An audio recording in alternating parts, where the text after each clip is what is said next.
Ma'am क्या नाम है आपका? मेरा नाम निमिषा भगत है और मैं एक एनिमल केयर गिवर हूँ। मैं एक्टिविस्ट नहीं हूँ, वॉलंटियर हूँ। और बहुत सालों से डॉग्स को हम लोग खाना देना, रेस्क्यू करना, दवाई, नसबंदी, वैक्सीनेशन, ये सब हम लोग करते आ रहे हैं। तो इसी एरिया की हूँ, मयूर विहार की। तो जब से ये बाढ़ वाली सिचुएशन आई है तो पिछले 3 दिन से हम वॉलंटियर्स यहीं पे हैं ताकि हम डॉग्स को बचा सकें। और काफ़ी कुछ जो बचाए हैं उनको नसबंदी के लिए भी तुरंत हमने भेज दिया है।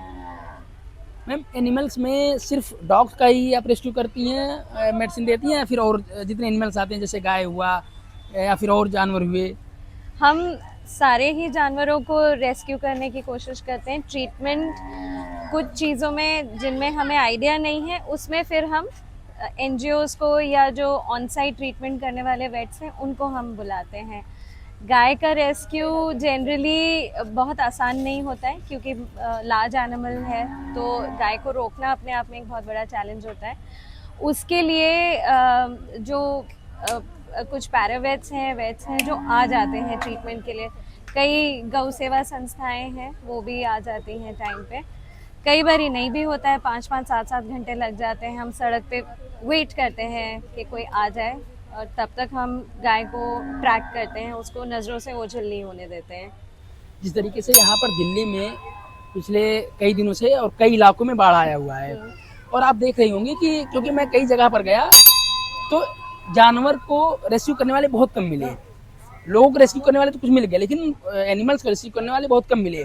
और दूसरी चीज़, गवर्नमेंट के भी जो ना तो कोई टीम उस तरीके की है कि जो गवर्नमेंट रेस्क्यू करवाए लोगों को, और ना ही कोई ऐसा ऑर्गेनाइजेशन मुझे मिला कि वो सामने से आकर कि जानवर को रेस्क्यू करते मिले। आप लोग को जिस तरीके से मैं देख रहा हूँ कि मयूर विहार में मैं इस समय हूँ, और आप पहली वुमेन मिली कि जो ये बता रही कि हम जानवर के रेस्क्यू करते हैं, तो क्या गवर्नमेंट आपसे कोई कांटेक्ट की? हाँ, इस चीज़ को मैं थोड़ा क्लियर करना चाहूँगी। संस्थाएं आई हैं, फ्रेंडिकोज नाम की एक संस्था ने बहुत मदद की है। 2023 में भी उनकी पूरी टीम आई थी और उनकी टीम के बिना शायद ये रेस्क्यूज़ पॉसिबल नहीं थे। तो फ्रेंडिकोज से हमें बहुत सपोर्ट मिला है। वन, एनडीआरएफ के लोग भी बहुत हमारे साथ जुड़े रहे इस रेस्क्यू ऑपरेशन में। और एनडीआरएफ वाले ऑब्वियसली जानवरों को हैंडल नहीं कर सकते हैं, तो लेकिन उनका लॉजिस्टिक सपोर्ट रहा, उनकी बोट्स रही, उनके लोग रहे। तो एनडीआरएफ, अगर गवर्नमेंट आप कहेंगे तो एनडीआरएफ का काफ़ी हम लोगों को सहयोग मिला। उसके अलावा हमारे एरिया के एमएलए आए थे, विधायक जी आए थे, रविंद्र नेगी जी। और वो खुद जब मुआयना करने गए तो वो अपनी बोट में 2 कुत्ते रेस्क्यू करके लाए। तो हमारे लिए एक बहुत एक मोटिवेशन हो गया, एक तरह का, इस तरह का सपोर्ट मिलना। तो मैं इस चीज़ पे बिल्कुल विवाद नहीं करूँगी कि कोई सपोर्ट नहीं है। हाँ, एनिमल लवर्स का आगे आना बनता है और गवर्नमेंट ने सपोर्ट किया है। भी उन्हीं लोगों ने, रवि नेगी जी ने करवाया। हाँ जी, तो अच्छा, बोथ रविंद्र नेगी जी जो यहाँ के एमएलए विधायक हैं, जो हैं। विधायक हैं। हाँ जी, तो उन लोगों से हमें बिल्कुल मतलब एक बहुत प्रोत्साहन मिला है, जिसे हम बोलते हैं। नहीं तो अभी पीछे जो हवा चली थी कि एंटी डॉग या जो प्रो डॉग है वो एंटी ह्यूमन है, वो जो एक हाँ, सुप्रीम कोर्ट के जजमेंट आने के हाँ बाद जी, जिस तरीके से माहौल बना था, माहौल बना था और सोसाइटी बट सी गई थी। कम से कम इस आपदा में ये दिख रहा है कि लोग बटे नहीं हैं। अगर एक विधायक आके एक इतना इंस्पिरेशनल और इनकरेजिंग मैसेजिंग करते हैं, जब वो खुद अपने बोट में 2 डॉग्स लेके आए, तो इससे लोगों को ये संदेश जाता है कि आज भी ऐसे लोग हैं जो जानवरों के प्रति कंपैशन रखते हैं और चाहते हैं कि इंडिया में यही चलन रहे, क्योंकि यही हमारा कल्चर रहा है। अच्छा, ये प्रश्न होता है कि जब नॉर्मल सिचुएशन होता है तब तो इजी होता है जानवर को रेस्क्यू करना, लेकिन बाढ़ जैसी आपदा हो उसमें रेस्क्यू करना कितना टफ होता है?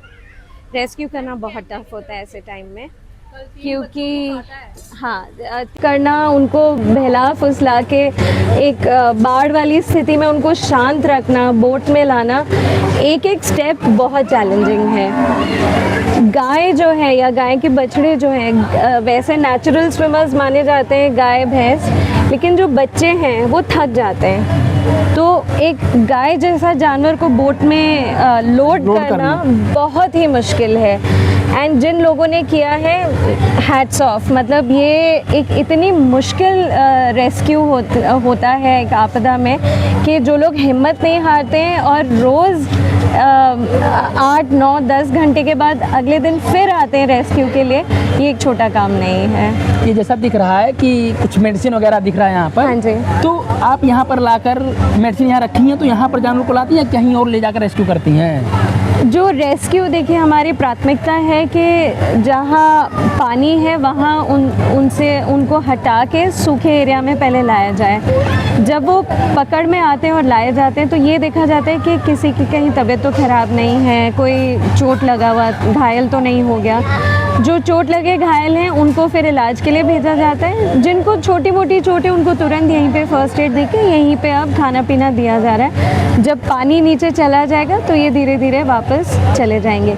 लेकिन उससे पहले हमारी कोशिश है कि हम नसबंदी पूरी कराएं और वैक्सीनेशन उनका पूरा कराएं, क्योंकि एक बार अंदर चले गए तो शायद दोबारा पकड़ में ना आए। लेकिन ये मुहिम अब जारी रहेगी, क्योंकि रेबीज़ को लेके जो एक डर का माहौल पैदा किया गया है, इस डर को कम करने की रिस्पॉन्सिबिलिटी भी हम एनिमल लवर्स की है, जो हम NGOs के साथ और MCD के साथ मिलकर करेंगे। जैसे आप बोली कि 2 कम्युनिटी बट गई थी जजमेंट आने के पहले सुप्रीम कोर्ट का, लेकिन जजमेंट आने के बाद आप लोगों को कितनी खुशी मिली? खुशी 50% मिली, अगर मैं परसेंटेज में बता सकूं। 50% क्यों अभी?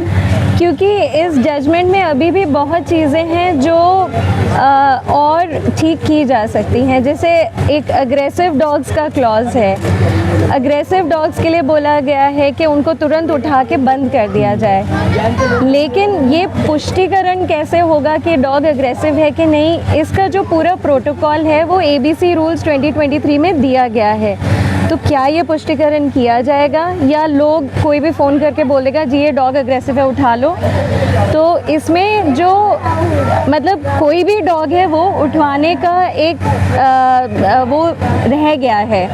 तो फॉल्स कंप्लेंट्स होती हैं, फॉल्स बाइटिंग कंप्लेंट्स होती हैं, उसमें भी डॉग्स पकड़ के बंद किए जाएंगे और अग्रेसिव डॉग्स रिलीज़ नहीं होंगे। ये सुप्रीम कोर्ट के आदेश में बहुत क्लियर लिखा है। तो डॉग अग्रेसिव है नहीं है इसका पुष्टिकरण होना, अगर उसने काटा है तो उसके पीछे क्या कारण है, क्या किसी बच्चे ने उसकी पूंछ खींची, क्या उसके साथ कुछ हुआ, क्या उसके ऊपर गाड़ी चढ़ी, तो ये सारी चीज़ें जो ABC रूल्स 2023 में दिए हुए हैं, ये प्रोसेस फॉलो किया जाएगा नहीं किया जाएगा, ये एक बहुत बड़ा प्रश्न चिन्ह उठ गया है। क्योंकि इस जजमेंट की वजह से ABC रूल्स पे प्रश्न चिन्ह उठा दिया गया है। और यहाँ पे मैं एक चीज़ ऐड करना चाहूँगी कि ये जो 11 अगस्त वाला जजमेंट था ये बहुत डेंजरस था, क्योंकि सेटल लॉ के ख़िलाफ़ जज साहब ने एक ऑर्डर दिया है।